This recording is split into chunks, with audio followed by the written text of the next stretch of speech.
Blue, yellow! You guys were amazing back there! If we record this for promo material, we'll definitely get a ton of new followers!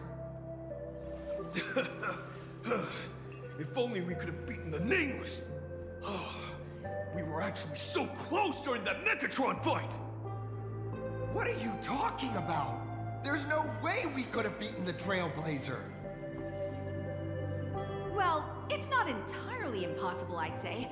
Ever since I converted, I feel like both my mind and body have become so much lighter. Gray, you really should join us and do the same. Haha, Gray. Being a masked hero means facing all kinds of dangers. You definitely feel pretty bad if you couldn't contribute your strength to the team when we needed you the most. Oh, looks like your idol's here to see you. We'll wait for you backstage. Gray.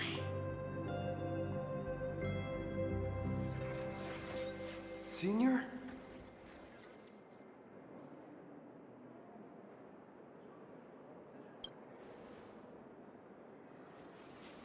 Huh? Why the sudden apology? It's fine. It was no surprise that you took us down without breaking a sweat. It's me. I'm just too weak. I'm always hesitant, whether in combat or dealing with life. Even though I know I can never become an amazing hero like you, I've always been trying my best to get closer to being like you. It's a bit embarrassing to admit, but no one ever taught me the principles of how to live and behave growing up. I dropped out of high school pretty early and started hanging out with street gangs. Every time I threw a punch to intimidate someone, I thought I was being a hero. But when I saw how scared those people were, I had this nagging feeling that maybe I was doing something wrong. Later, when I read about the Astral Express story online and learned about your legendary deeds, I finally understood what it meant to be a true hero. Looking back at how immature and awful I was, I made up my mind to leave my old organization. Now I too have a chance to become a hero like you. Together, with my brothers and sisters in the Daybreak Squadron, I can bring happy smiles to the residents of Plain Arcadia and protect them whenever danger appears. But I'm just too weak. I don't have the immense strength like the Express Nameless. I don't even have any special talents. Maybe I've chosen a path that doesn't really work for me.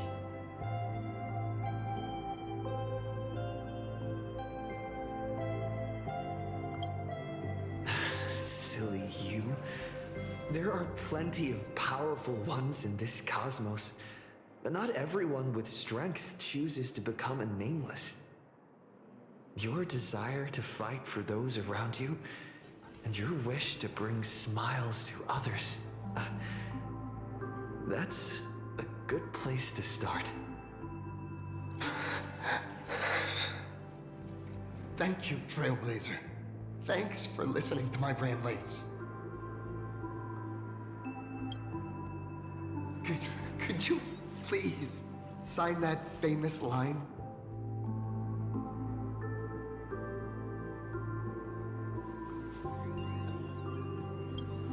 That one's not bad either. Yeah, it was the stars that first set the Nameless on their journey. And now I can see that same starlight in your eyes. I'll remember today for the rest of my life. Goodbye, Trailblazer. I hope by the next time we meet, I'll be a true hero just like you.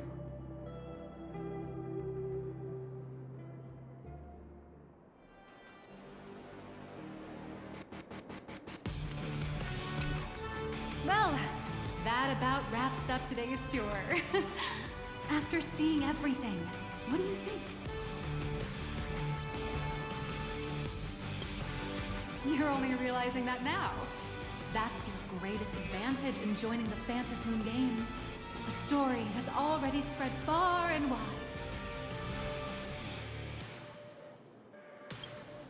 Indeed, rather than the power to rule this world directly, that individual draws even greater strength from Parallax. The stories and dreams spun by this enterprise are capable of steering the future of plain Arcadia and of serving as the cradle for new Imaginae. Madame Pearl is waiting for you at the top of this building to discuss matters regarding the Phantasm Moon Games. Let me give you a little reminder. The rules of Phantasm Moon Games have never required any competition between supplicants.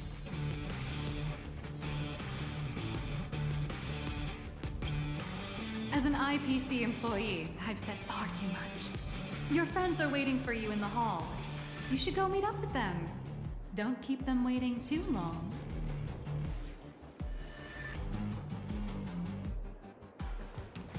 I feel like Mechatrons with cat ears would really take off.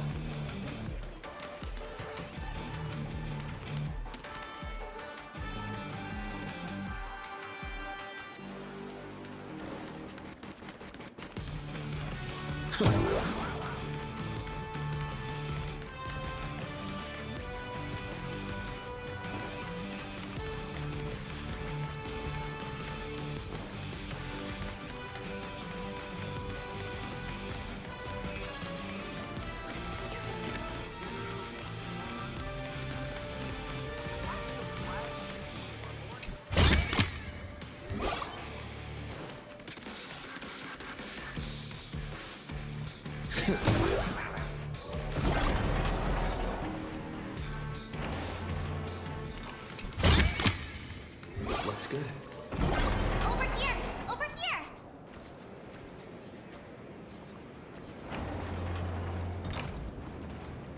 You watched Daybreak Squadron? Mr. Yang and I watched the whole thing on the screen! Not only did you assemble the Mechatron and give autographs to your fan, but you also got to live out your superhero fantasy. Did you have fun? Mr. Yang's looking at you with such loving eyes, like a parent watching a kid riding on a carousel at an amusement park. Indeed. Seeing him so happy reminds me of my younger self. Those were the days. What are you talking about? Mr. Yang, you're still as young as ever. Oh, right. We've been wandering around here for ages and seen everything there is to see. What's this Madame Pearl really up to? I understand everything she wanted to show us.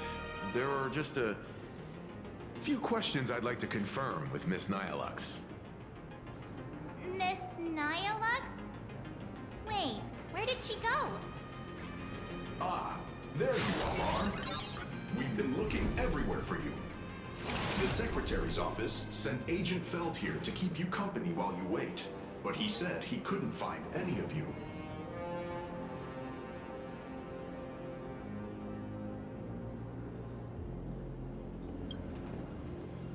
Wait, if Mr. Feld is the one who's supposed to meet us, then who is Miss Nihilux? Miss Nihilux? Who? Agent Nihilux, an IPC ranking P30 who works at Prolux Corp's Imagenesis Technology Department. P30? Imagenesis Technology Department? Since when did Perlux Corp have an Imagenesis Technology Department? Could she be some kind of corporate spy who snuck into the building? Oh, this is a real mess. What are those security guards even doing? Distinguished guests, are you hurt? Or did she trick you into giving her money or anything like that?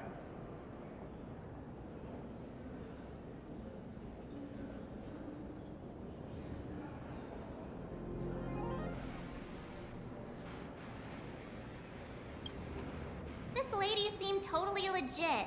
She smoothly guided us around the place like a pro. I thought she was one of your people. I need to report this to security right away. She can't have gone far. Let's catch her in the act.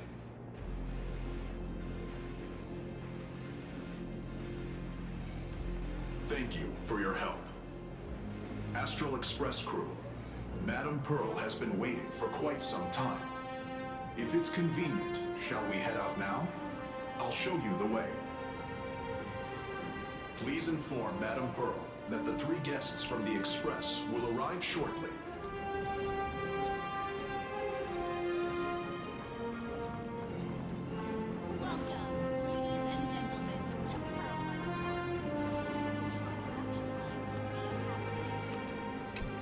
Pearl demonstrated the full process of creating a Mechatron army, based on what I saw.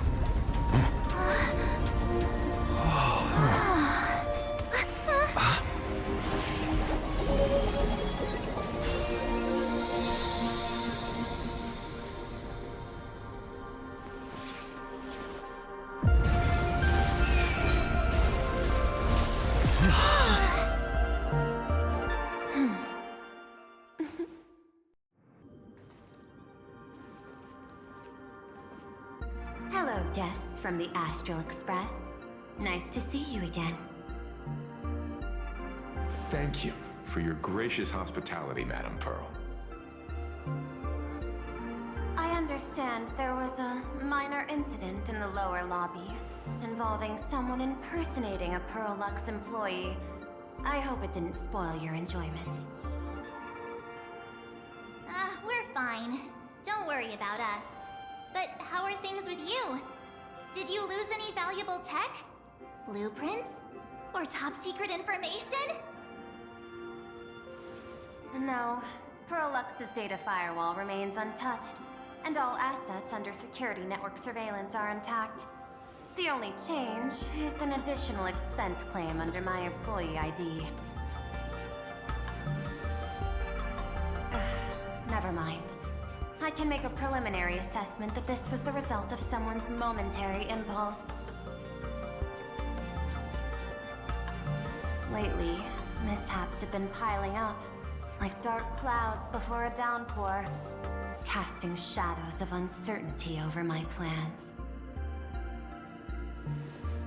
Could you be referring to the Herald of Death?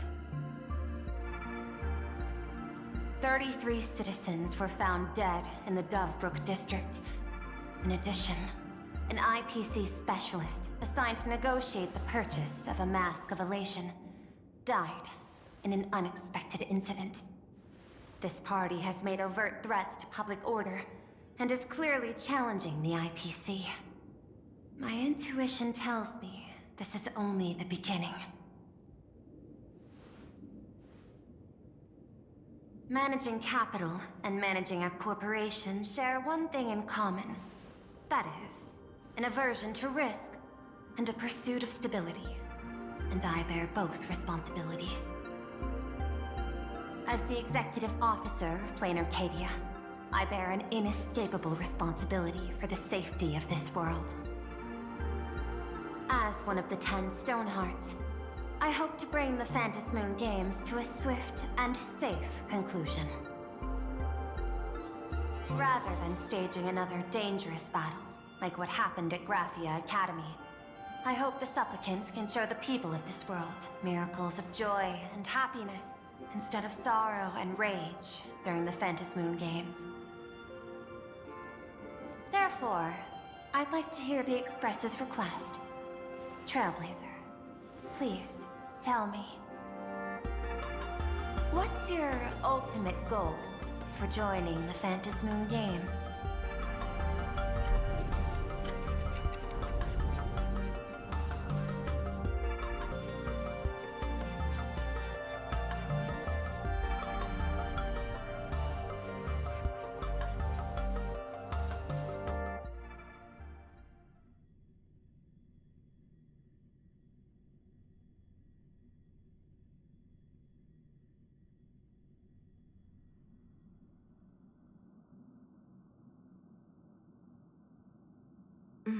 You mentioned earlier that you wanted to talk about the Phantom Moon games with me?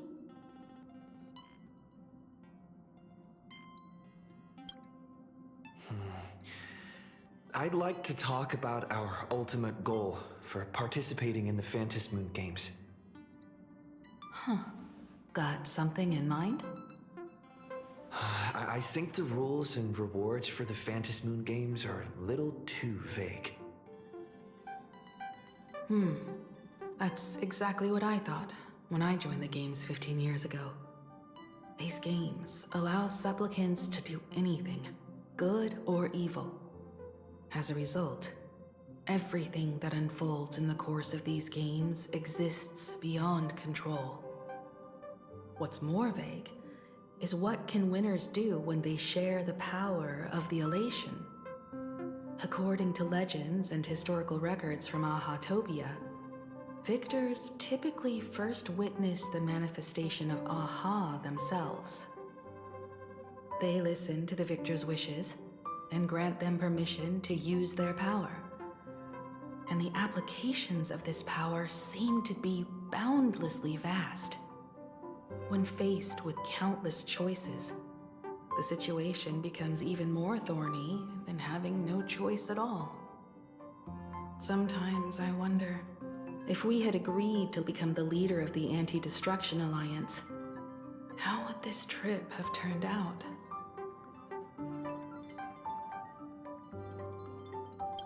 If I win, I'll give up sharing Aha's power and ask them to be the leader of the Anti-Destruction Alliance.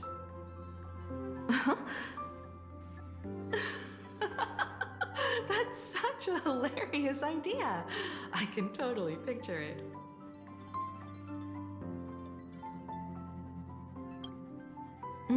I get it. That's actually a brilliant idea.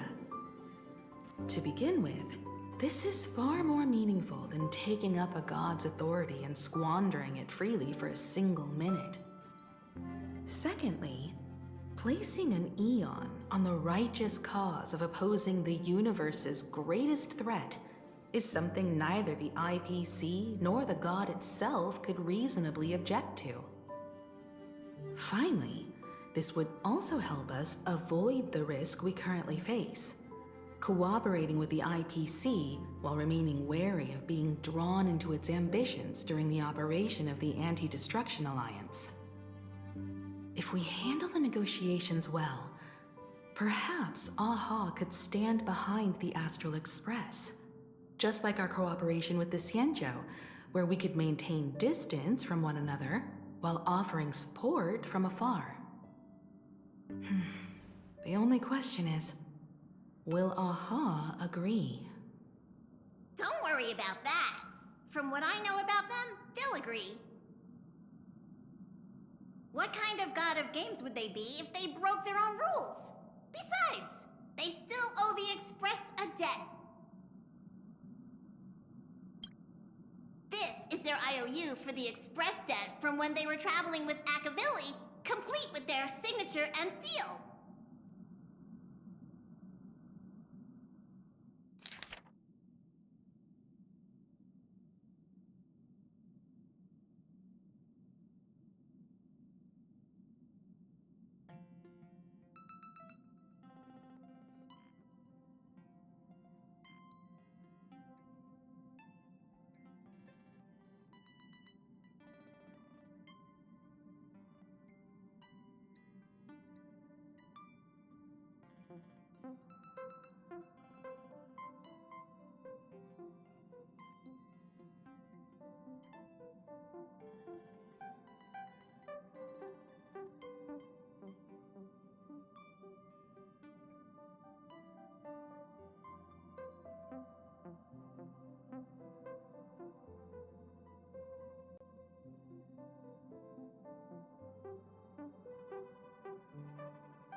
Passenger, use this to blackmail them.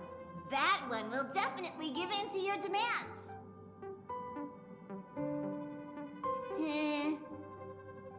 Probably.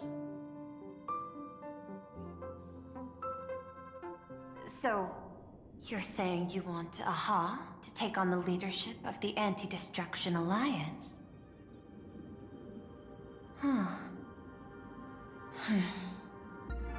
Logical extrapolation. Failed. Success rate indeterminable. This peculiar proposal nearly brought my thought process to a halt. This request is far too lacking in structure, yet within an irrational context, it seems to conceal a certain kind of logic.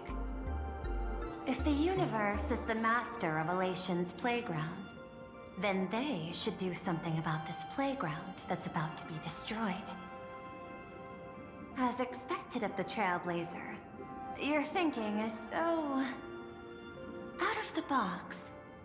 I've learned something today. However, I don't think you stand much of a chance in the games, because I've joined as a supplicant.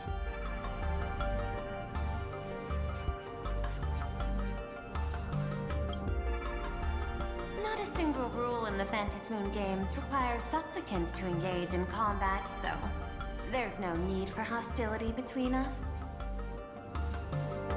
Plain Arcadia's administrator is a supplicant? At the same time, she has at her disposal assets of staggering magnitude. What, Perlux Corp among them? With money and power on her side, wouldn't her chances of success be way higher than ours? As I previously proposed to Miss Himiko, I'm willing to cooperate with the Astral Express to ensure the smooth progression of the Phantasmoon games. But the Astral Express isn't your only partner, is it? I have 2 other allies. However, you all are my most promising ones. Once the Astral Express joins, it will maximize the safety and success of this Ionic game. And I will do everything in my power to fulfill my partner's wishes within that limited minute.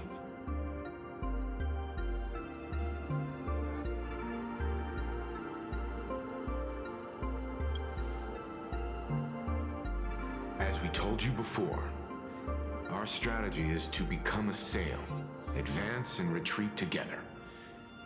The Astral Express is not a lone supplicant, since we have our own allies in the games. An ally like Sparksy? It's true that you defeated her and took her mask, but given her typical decision-making style, Sparksy isn't exactly what you'd call a reliable ally.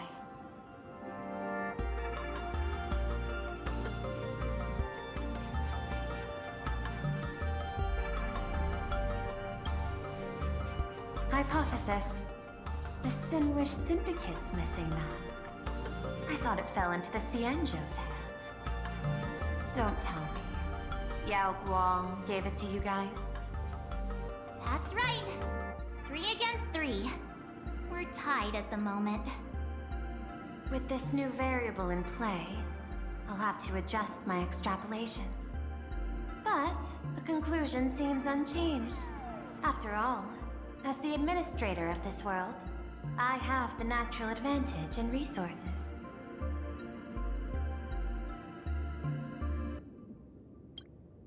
An IPC senior executive, Plain Arcadia's administrator, a member of the 10 Stonehearts, joining the games personally. It certainly has an intimidating ring to it.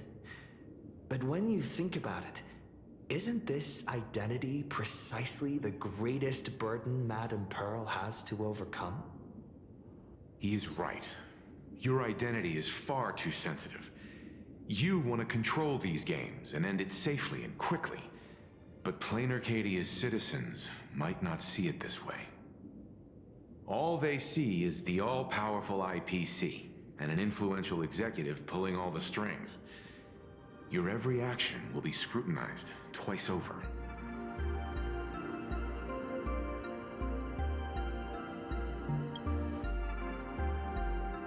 A sharp observation, I must say.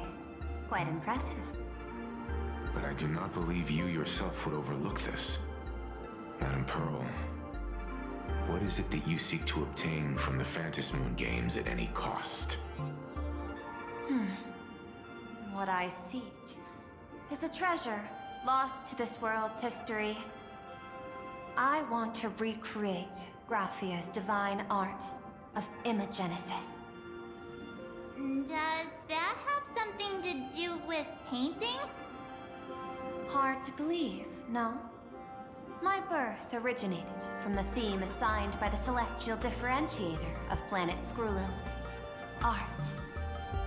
At first, I was nothing more than a machine that imitated human paintings. For an Intellitron, generating works of art is no great challenge. Day after day, I studied. Day after day, I exhausted every possibility. I could instantly analyze the proportional structure and pigment composition of any painting. I could precisely reproduce every pixel of Graphia's masterpieces. Yet I could not create as she did. Graphia's ultimate creation was establishing the world in canvas at the end of the Phantasmoon games. I want to understand her thoughts at that moment and touch the essence of creation. Is this your personal pursuit? Or the IPC's demands on this world? Both. The IPC's point of view is far more pragmatic. The world in canvas is a dimension that can shield us from the Antimatter Legion's warfare, and they've always been eager to master this technology. Unfortunately, it seems we can't convince each other to back out for now. Then, I have another proposal. Why don't we shift our perspective and turn our attention to those two supplicants who haven't surfaced yet? These two individuals' objectives are unclear, and their abilities remain a mystery. If left unchecked, we might see a repeat of the Herald of Death tragedy. I have a cooperation proposal that could help us gather intelligence on them, and I'm willing to share this piece of information with you all.